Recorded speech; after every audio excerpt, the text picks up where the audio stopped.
ও ভাই রে ভাই। আসসালামু আলাইকুম প্রিয় দর্শক বন্ধুরা, আবারও চলে আসলাম ওই খালপার।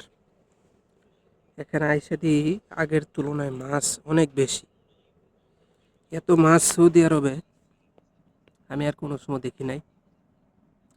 এখানে দেখার জন্য হাজার হাজার মানুষ আছে বিকালে। তো আমিও চলে আসলাম। আসার পর দেখি এখানে এত মাছ, কি বলবো ভাই।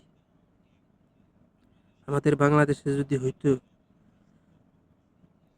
একটা জাল আছে না, এই যে ফালায়া দিয়া তারপর উঠায় লায়, সবটি মাছ মাইরা লাইল। কিন্তু এখানে কেউ মাছ ধরে না, উল্টা মাছকে খাওন দেয়, বিভিন্ন রুটি এগুলি দিয়ে থাকে। আর দেখেন মাছ কিভাবে জমা হইতেছে। সৌদি আরবে এই প্রথমবার আমি এত মাছ দেখলাম, দেখে ভালোই লাগতেছিল। পুরা বাংলাদেশের মতো চলাফেরা করতেছিলাম।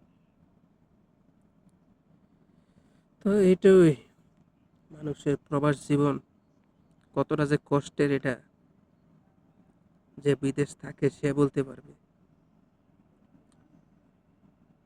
বিকালে এই একটু সময় পাওয়া যায় এই ঘোরাফেরা করার জন্য, না হলে বিদেশে থাকাটা অনেক কষ্ট হয়ে যেত।